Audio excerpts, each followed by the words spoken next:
What's going on, everybody? Welcome back to Guys At Magic. Today, we are going to be going over a very special deck tech for all of my pet lovers out there. It's raining cats and dogs. So I know that I was super excited to see this one. Hunter, you were actually the pet owner for both a cat and a dog. So I can only imagine your excitement whenever you get to see this deck list. Oh, absolutely. As you said it, I own a cat and a dog, and have many cat decks. I don't have any dog decks, but here we are doing both. So when this was announced as a secret lair, I am very excited. And this video is going up at the same day as the deck comes out. I know it's very, very popular online right now. So hopefully, if you wanted it, you got yours in time because it probably will sell out pretty quickly. Yeah, so very excited for that. I know that Ren and Seri definitely quite a bit of fun to play around with, but we did get a secret layer with that. And with that being said, of course, we love to do upgrades whenever it comes to our Precon decks, even our secret layer Precon decks. So do me a favor, go ahead, talk a little bit about the Phase Commander and just kind of the deck as a whole. Yeah, so Ren and Seri, Inseparable. It is a dog and a cat. It's pretty cool. I love all this new art coming from this secret lair. You got 5 exclusive art that are double faced, so you can have dog sides, you can have cat sides, have both on either. But Red and Seri Inseparable is one a red, a green, and a white for a 4/4 legendary creature dog cat. It says whenever you cast a dog spell, create a 1/1 green cat creature token. Whenever you cast a cat spell, create a 1/1 white dog creature token. It also has another ability. We can pay a red, green, and white. You can tap it. Ren and Seri Inseparable deals damage to any target equal to the number of dogs you control. You gain life equal to the number of cats. So we're dealing damage, we're gaining life. It's fun. So generally speaking, just out of the box, is this more of like a token go wide, just kind of trying to make advantage of that last ability? Or do you happen to see anything in here other than just cats and dogs? Yeah, it's definitely a token go wide strategy. I mean, you have cards in here already that like Jetmir Nexus of Revels kind of just does the go wide strategy where it just pumps up all of your creatures even more. Ginny Fey just makes more cats and dogs for you. So we're just doing the whole go wide thing, hit people in the face with those dogs and cats. All right. So as I mentioned at the start of the video, we do love to do our upgrades for these, and we're gonna go ahead and start diving in with those. Hunter, I happen to see some creatures that you threw in here, maybe trying to take advantage of some of these strategies. What do we got? Yeah, so first up, we're going to be talking about neither cats nor dogs. But these are fantastic creatures that I feel like are going straight into the deck. This first one, Mondrak Glory Dominus, 2 and 2 white for a 4/4 legendary creature, Phyrexian Horror. It says if one or more tokens would be created under your control, twice that many of those tokens are created instead. Has another ability where you can pay 1, a Phyrexian white, and a Phyrexian white. Sacrifice 2 other artifacts and or creatures. Put an indestructible counter on Mondrak Glory Dominus. The reason that this card's going to the deck is pretty obvious. While this is on the field, while we have Rin and Seri, this kind of gets crazy. We're just going to be making a bunch of cats, a bunch of dogs. And the best part about Mondrak, in my opinion, is that ability we can pay 1 and potentially just 4 life if we wanted to. We are going to be gaining life because of Rin and Seri. So it's going to be pretty easy to do that life instead of paying the white if we really wanted to. And we have so many creatures we can sack this to make Mondrak a little harder to deal with. I'm not gonna lie, I do have two thoughts about Mondrak being included here. First off, I see that it's very much so still on the pet theme, cats, dogs, and Phyrexian horrors. Like, who doesn't have those at home? My other thought here being is the sacrificing of two other artifacts and/or creatures. You can't be sacrificing your cats and your dogs. We can, though. We have so many of them. It's kind of against the law to have so many pets. So we're just trying to be in compliance. I promise here at Guys at Magic, we don't condone animal violence. Another card I'm adding in here is Roaming Throne. It is 4 generic mana for a 4/4 artifact creature golem. It's got Ward 2, and it says as it enters the battlefield, choose a creature type. Doesn't matter. Say dog, say cat. Roaming Throne is a chosen type in addition to its other types. It says if a triggered ability of another creature you control of the chosen type triggers, it triggers an additional time. So like I was saying, doesn't matter if you choose cats or dogs because we really want that to be triggering our commander multiple times, and because our commander is both a cat and a dog, it will trigger twice as much. So just making a whole bunch of extra things. Hey, I'm here for it. Make extra cats, make extra dogs. Mm-hmm. All right, well, let's go ahead and dive back into the cat and dog theme. I see you have a couple of includes, mainly focused here on the cats, but let's go ahead and talk about them. Yeah, cats tend to be better than dogs in the world of Magic, unfortunately. Me being a dog lover, I am a cat lover too. But Kutsul Malamat Exemplar is a brand new card. It is one a green and a white for a 3/3 legendary creature cat warrior. It says your opponents can't cast spells during your turn. And whenever one or more creatures you control, each with power greater than its base power, deals combat damage to a player, draw a card. So I did mention before that we have cards like Jetmir in the deck that kind of pump up our team once we get to a certain threshold. We've got other Anthem effects for cats. We've got other Anthem effects for dogs. So we're always going to be kind of going above and beyond just its base power and toughness. So we're going to be drawing a lot of cards from Kutzel.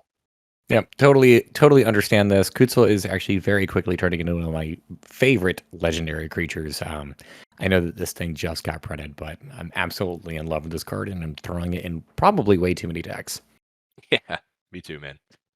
Selfless Savior is a dog that we're throwing in here. It's 1 white mana for a 1/1 creature, dog. I can sacrifice Selfless Savior, and another target creature you control gains indestructible until end of turn. Though unfortunately, the old dog is going to sacrifice himself to give something else protection, but it is going to be worth it in the end because maybe we're being targeted. Kutzel with a destroy effect. Selfless Savior will save the cat. Yep, jump in there, protect your commander. I do love Selfless Savior. Yep. Another card we're adding is Prowling Serpapod. It is 1 and 2 green for a 4/3 creature cat snake.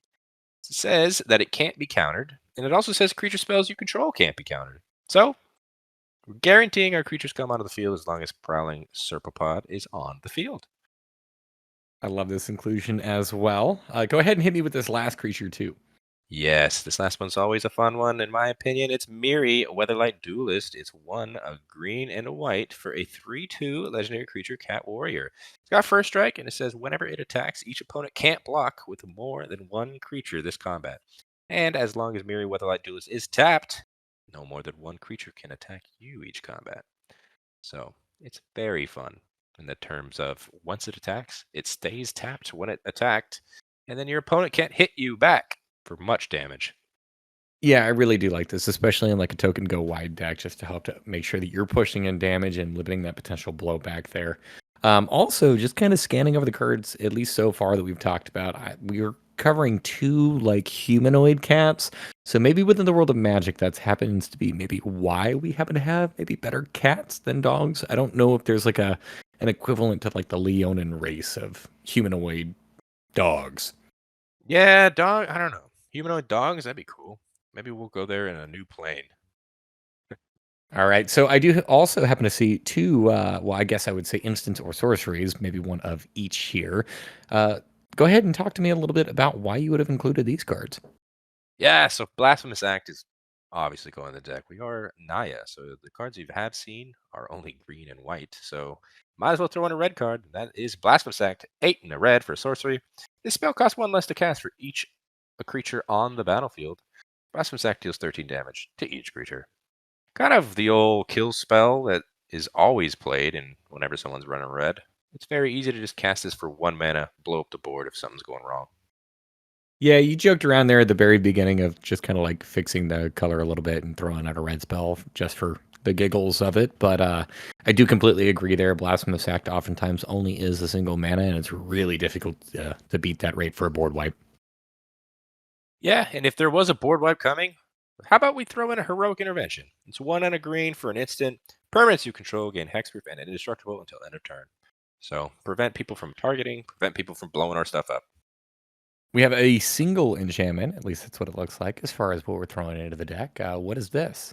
That is correct. Cathar's Crusade is 3 and 2 white for an enchantment. It says whenever a creature enters the battlefield under your control, put a +1/+1 counter on each creature you control. Since we are a very heavy go wide deck, we're going to be making a ton of little 1/1 tokens over and over and over. So every time one of those tokens comes in, we're pumping up the board over and over and over. Yeah, if you've never played around with it before, Cathar's Crusade is a wonderful win con, especially in any kind of deck that really wants to go wide. In a token strategy where you're making maybe tons of cats and tons of dogs, this is probably going to win you the game if at least it sticks around. Absolutely. Yeah. And if we have things like Kutzel on the field as well, Bootsel is that triggers that ability because we have more power and toughness than its base power and toughness. All right, and to wrap up the includes here, I see we've got a couple of lands, maybe fixing up the mana base a little bit. Yeah, to end up these additions, I didn't want to change the deck too much because the deck itself is pretty good out of the box, except I don't know why they still do this. We are playing Commander and we're spending $150 on a deck. At least give us some good lands, and they still don't want to add the bond lands. So I'm adding all three of them, Spectator Seating, Bountiful Promenade, and Spire Garden. They all do the same thing. They come in untapped if you have two or more opponents. And guess what? We are playing a game of Commander, so that is probably happening every single time. Spectator Seating taps for a red or white, Bountiful Promenade, a green or white, and Aspire Garden is a red or green. Yeah, these are wonderful lands, especially given Commander. They also recently received a reprint, so go ahead and pick them up now if you can. They're a little bit more so on the cheaper side, but these are 100% going to climb back up. Would not be surprised at all if come this exact same time next year, these are approaching like 15, maybe $20 per copy. Yeah, hopefully they just keep reprinting them. That'd be cool. But like I said, reprint them in the actual quote exclusive Commander decks. That'd be cool. Yeah, or just general precons. Like that would be pretty awesome too. Wizards, if anybody from Wizards listens to our stuff, write that down. Now, I see that we did make a couple of includes here. Anytime we include a new card into a deck, though, we have to eliminate something that was pre-existing. So, what kind of cards, or at least what kind of creatures, did you get rid of? Yeah, so here's a couple cards starting it off. Greater Tanuki. It's 4 and 2 green for a 6/5 enchantment creature dog. It's got trample, and it has an ability where you can channel this card with 2 and a green. Discard it. Search your library for a basic land card. Put it on the battlefield, tap, and shuffle. Here's the thing about this card. Our deck really wants us to cast this because it's a dog. But 9 times out of 10, you're probably channeling it just to go get a basic land, and then it doesn't do anything. So I think all the other creatures we added in here take a better slot than just Greater Tanuki. You know, I actually really don't like that this card was included in the precon. I know that this is a little bit off as far as just kind of how we like these conversations to flow here. However, 6 mana for a 6/5 with trample that really only made the deck because of its creature type. I don't know. It irks me a little bit to see something like this included.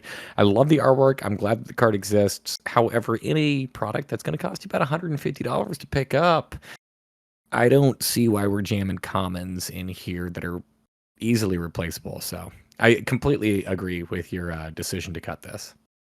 Yeah, like we said earlier, not a lot of good dogs. Here's a great example of that. Also getting rid of Kit Kanto, Mayhem Diva. It is one of red, a green, and a white for a 3/3 legendary creature, Cat Bard Druid. It says when it enters the battlefield, create a 1/1 green and white citizen creature token. And at the beginning of combat on each player's turn, you may tap 2 untapped creature control. When you do, target creature that player controls gets +2/+2, gains trample until end of turn. Goad that creature. So it's just kind of a goad effect. There was 2 cards in here that did the goad thing. This one was the worst of the 2. This doesn't make a cat or a dog when it enters. It's only a one-time effect, and I'm just kind of not here for it. Honestly, with having Naya in its cost ability too, it's just a little harder to cast, but I don't know. Kikanto, not that great in my opinion. I'm here for it. All right, let's go ahead and move on to another one of your creatures. Yeah, High Cliff Felidar is 5 and 2 white for a 5/5 creature cat beast. It's got vigilance. It says when it enters the battlefield for each opponent, choose a creature with the greatest power among creatures that player controls. Destroy those creatures. 7 mana for an ability to kill 3 things potentially if all opponents have at least 1 creature is a lot. This card has only been printed 1 time in the existence of Magic, so I can see why the price has been high on this card, but in my opinion, it's not as good as it reads. You know what? I am actually very stoked that they included a reprint a card like this in this product. Not because the card is good. I actually agree with you as far as like making the cut goes here. But anytime that you have the opportunity to reprint cards that are maybe a little bit more on the scarce side, I think that this is a perfect opportunity to get them done in these precons or in just like secret layer products in general. So very happy to see that with Wizards, but can completely agree with you there. I mean, 7 mana is a ton of mana, so I see why you cut this one. Yep, just kills their biggest thing. Not that impactful in my opinion. And wrapping it up with 2 more creatures. Sets Tiger, 2 white for a 3/3 creature cat. Got flash. It says when it enters the battlefield, you gain protection from the color of your choice to end a turn. I mean, yes, it's cool if you're being hit with an entire board and you had nothing, then you're already losing the game because we are a go wide strategy. So you'll flash this in and be like, "Oh, protect me from green," and then all the green creatures hit you and do nothing. But in my opinion, you're not trying to do that. So if it gives protection from a color of my choice to my creatures, this card would be a lot better. Yeah, I agree with you there. I mean, I do feel like for the most part, people probably aren't playing monocolor decks. I know obviously they do exist and people do still love to play them, but I mean, at this point, there's so many two, three, four, even five color decks that roam around out there. So I do see the limited usage of this creature. Speaking of which, let's go ahead and talk a little bit the last creature and the usage of it. And moving on to another one that has flash. This is Alms Collector, 3 and a white for a 3/4 creature cat cleric. It's got flash. It says if an opponent would draw 2 or more cards, instead you and that player each draw a card. So it's kind of specific in terms of an opponent has to draw exactly 2 or more. It can't be one at a time, meaning if they have that little pesky heuristic study on the field and says, "Do you want to pay the one?" You say no. That's just an extra card. That's not drawing two.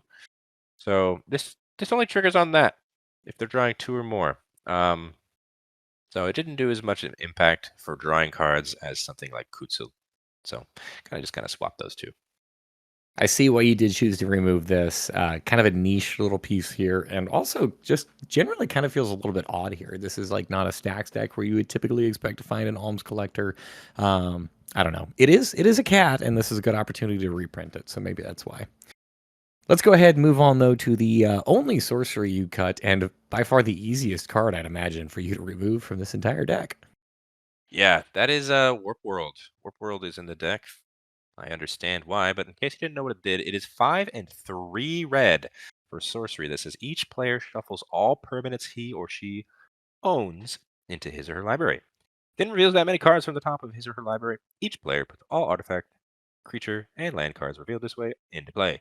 Then puts all enchantment cards revealed this way into play. Then puts the rest on the bottom of the library in a random order.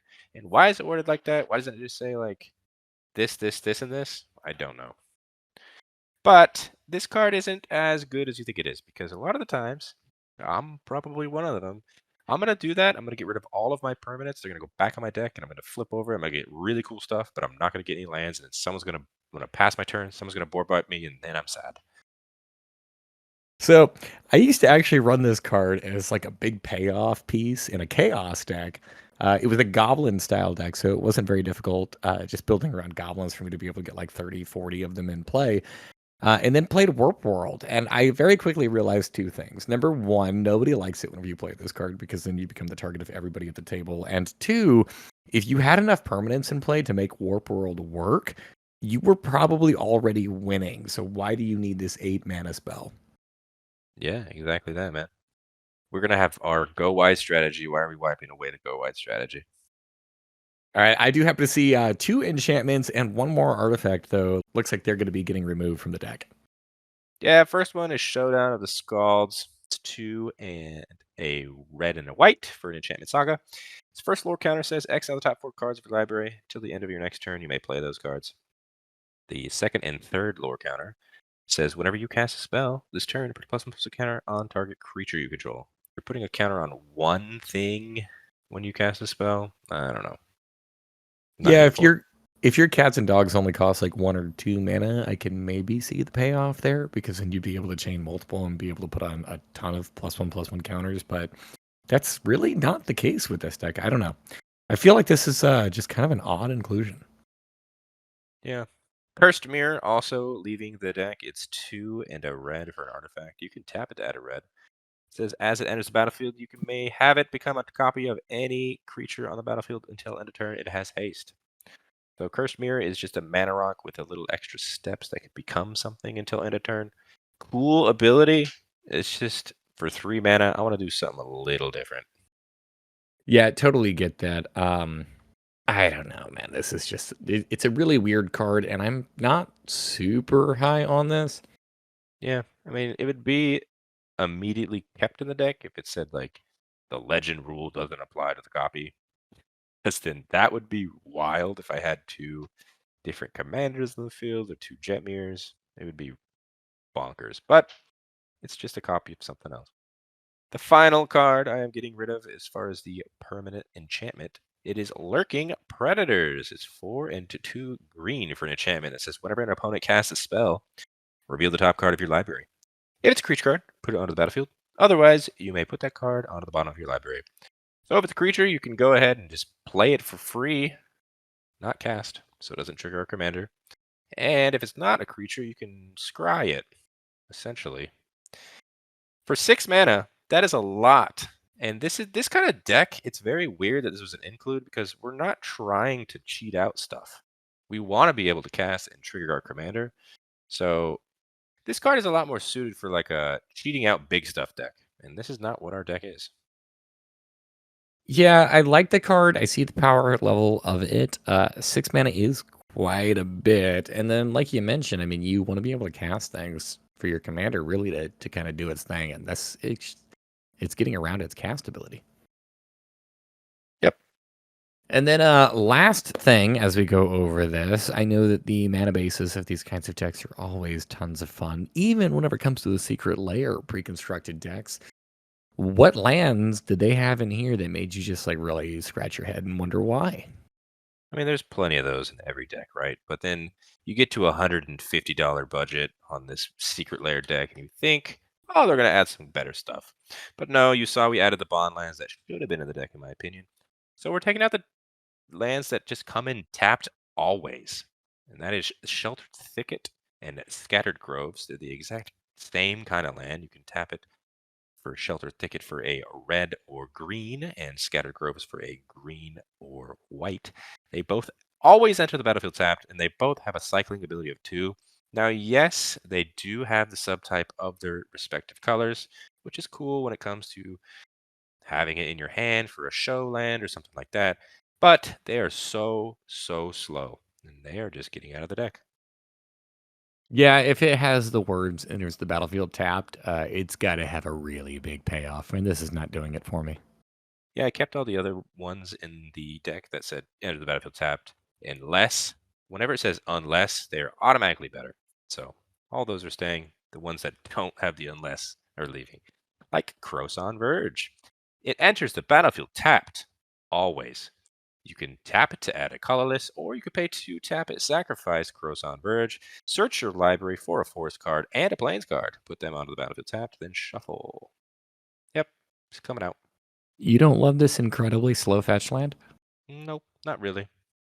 Well, We neither do have I. we have 38 lands in the deck. We don't need Croson Verge here. All right, so for these upgrades, the way that this works in the case this is your first time watching one of these videos, we typically do 2 rounds of this. The first round is we do a $100 upgrade, obviously of which you're watching right now. So Hunter, how much, as of the time of this recording, did you spend to upgrade this deck? Yeah, so if you go ahead and took all 12 of those ads, I didn't go too crazy with the additions. It's $98.92 at the time of recording. Awesome. So a little bit under budget, although you are cutting it pretty close there. Generally speaking, just kind of wrapping it up, any kind of like just closing thoughts, any holes maybe that you see with the deck? Is this something that you would recommend people go out and pick up? What are your thoughts just kind of like encapsulating this? I just think this deck's a lot of fun, David. It's the go wide strategy. If you like dogs and you like cats, then you can't go wrong with going with both, right? I think if you could get your hands on this, you should play it. If you don't, it's not the end of the world, but I hope I can get it on the secret layer too. All right. Well, obviously, you have made it this far in the video, and I can only assume that you were also going to be curious as to our 300. Please make sure that you like and subscribe to this video. If you subscribe, you won't miss the notification there for that $300 drop, which is going to be coming out here pretty soon. We always love to expand on these pre-cons. Also, please make sure that you follow us on our other social media platforms. We are on Instagram, we are on TikTok, and we are on Twitter at Guys That Magic for each of those. If you really want to spread the love, make sure that you follow us also on Patreon, and the link's going to be down below for that as well. And if you just like good old fashioned like written formats, we got the Moxfield link for this deck included down there in the description too. We would love to have you back around though, and make sure that you also drop a comment for this video. What is it that you maybe would like to see in these kind of secret layer precons? What differences would you have for us? Maybe some different includes or some different cuts. We'd love to hear from our community feedback there. So thank you so much. And this has been both Dave and Hunter. This is Guys at Magic. Till next time. Peace. Peace.